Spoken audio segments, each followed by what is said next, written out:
Hi, I'm Victoria. I just moved into this space. Spoilers for some of the vibes that are going to happen in this video. But I moved into this space at the beginning of August, and in my previous workspace, I did not have my own office, as most people don't. I work from home, but I had to share the space with my partner, so it really wasn't all mine. It was a gaming space, it was a hangout space, it was a space for both of my two jobs, and it was just not, I couldn't have my desk and this couch where I often do a lot of like my filming and my work in the same room. It was just, definitely couldn't have my books in there. It was not great. I didn't like it. But here, I have my own room. I have my own space, and immediately I knew I wanted to make a cozy library sort of space that I could work in, but also that I could like lounge and read and film videos for you guys and just engage in all of my hobbies in a space that reflected kind of my style and my vibe. So I finally get to do that. So let me show you first, before we get too into it, the vision that I had when I was originally planning out this space and trying to visualize it. So here we are on my vision board Pinterest page.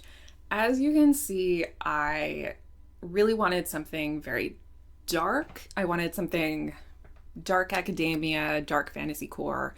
I wanted something that felt like it was like a vampire's study, like an old vampire who's gone on like a lot of vacations and seen the world and has a lot of books and just like sits there and reads about all of the adventures that they've gone on and all of the murders that they've done, you know?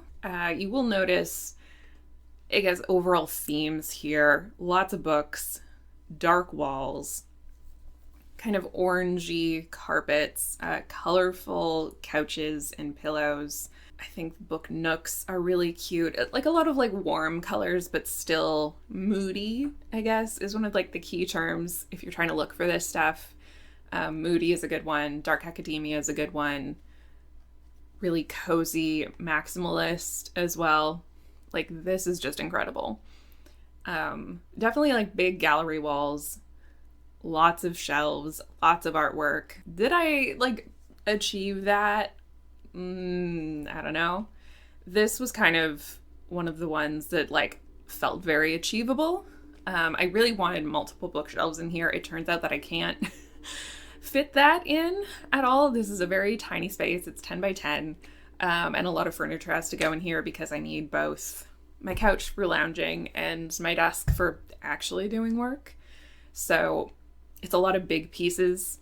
If this is also your kind of vibe, you should definitely like and subscribe so we can be friends. So the first thing was I had a couple of days before we officially moved all our stuff in, so I was able to paint the space. I wanted to do that obviously before we moved all of the big furniture in. This is kind of how it went. I was a little worried about the color originally. Like dark green is a commitment. It is difficult to get rid of. If I decided I didn't like it, I was worried. A lot of the paint swatches that I saw before were like berry green, like very in your face green. I'm not sure if also the color will like pick up correctly on camera. I know in here this looks a lot lighter in real life, and on some of the footage it looks like really blue as well, but it's like a muted green. I definitely didn't want something that was too saturated because I thought that would be just overwhelming and distracting. I think I really lucked out. I opted for Sherwin-Williams paint because that seemed like kind of a mid-tier option. I did notice that it scratched a lot when I was like moving stuff around, which is probably my bad. Again, I've never painted a wall before. This was paint and primer in one, which I don't know if that's actually a thing or just like a marketing gimmick. Yeah, what I learned about painting was that it takes way longer than I thought it would. And also, it aggravates my carpal tunnel a lot more than I thought it would.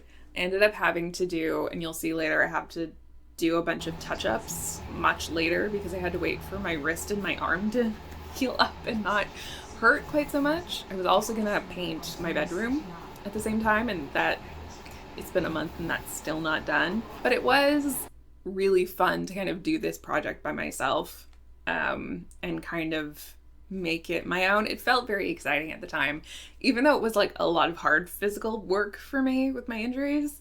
Yeah, and I'm glad in the end that I went for this color. It really ties everything together. It really sets the tone. So I managed to eventually get the whole thing painted with only a few minor mistakes.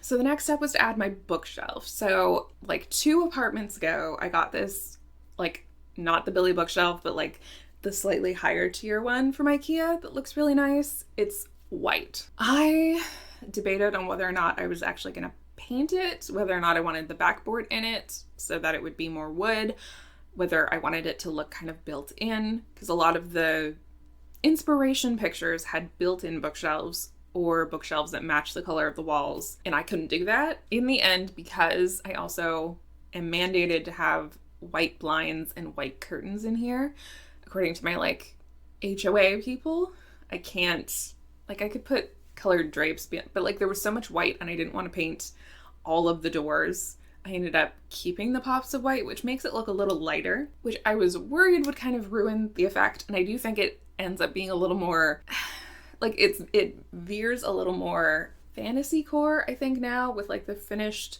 part, just because it isn't as dark as it could be. But I'm not mad at the overall results. I ended up not painting it. I feel like that was the correct choice. You can make your own judgment when you see it laid out. I was only able to fit the 1 bookshelf, which is kind of a bummer, but I did have plans for floating shelves above my couch, which you can like kind of see here, but like you'll see the full thing. So I was like, okay, that's maybe I can get more books in here. I can like slot it into corners. I will make it still look like a library, even if there's only 1 real bookshelf. As I was organizing my books, it became really apparent that I don't actually own that many physical books anymore. I used to a lot, but I don't really own a lot of books anymore. I stopped buying books quite as much as an adult once I moved out and into my own place, mostly because like I don't have a ton of space, as you can tell. I use my Kindle for a lot of the books I read on this channel for obvious reasons, I think. And in my personal life now, I've just gotten really used to using the library. It's a great resource. Books are expensive, and I don't have the disposable income to buy things that I don't love, you know? Books are always a gamble. I'm very picky.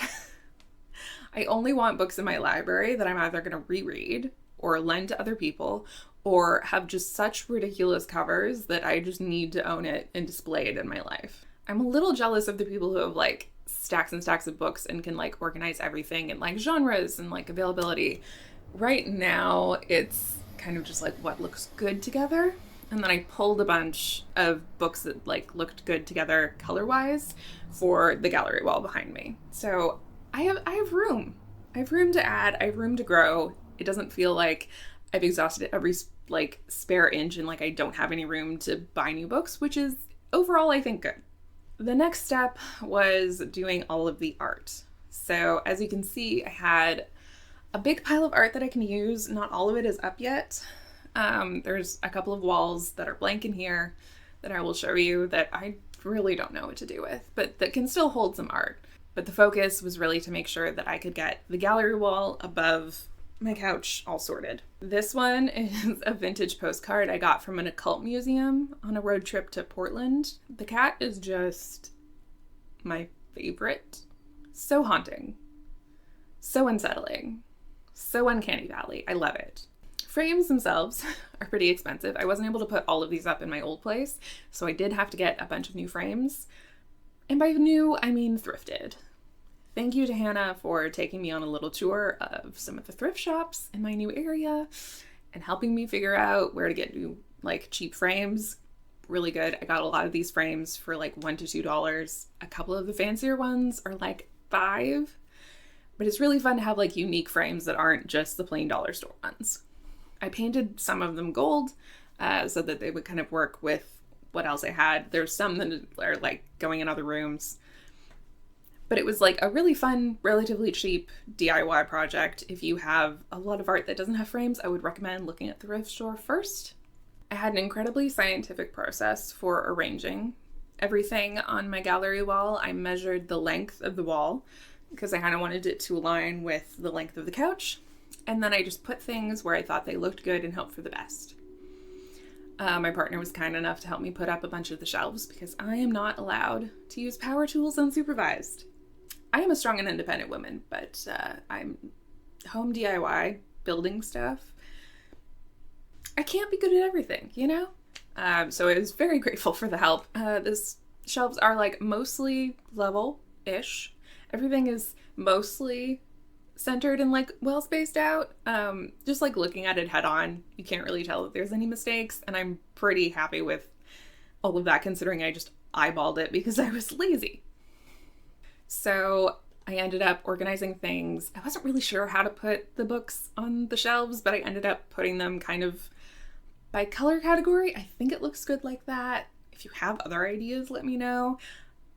I wanted to display some of my favorite covers from some of like the weirdest shit that I own, but also some of my favorite books.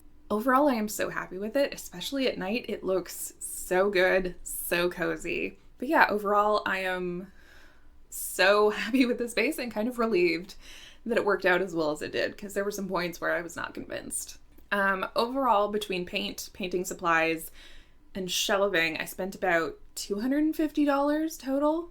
If anyone is interested, I can get my actual receipts and do a full tally. If I had to rebuy art specifically for the wall, it would probably be another 150-ish, which overall I feel really good about sticking to that budget. I thought it was going to be more. If I had to buy furniture, obviously, it would have been more. If I had to do something differently, I would budget more time to paint. I only really had a day, and that just wasn't enough. I would also love to get a new desk that's more wood-toned, but the one that I have works fine and it looks fine, so I'm not just gonna buy a new desk just because. But yeah, this was really doable on a budget, and I'm really happy that it all kind of came together with what I already had. Please let me know what you think. Thank you so much for joining me on this renovation journey. If you have any ideas on how I could tweak this space or any ideas what to do with my gallery walls, like the blank walls in front of me, that would be super duper. I'd love to hear that. I would love to hear what your dream kind of home office library would look like. That would be really cool. Next week, I will be back to reading more bad books. So if you like that sort of thing, please like and subscribe. I would love to have you along with us. And yeah, I'll see you next time.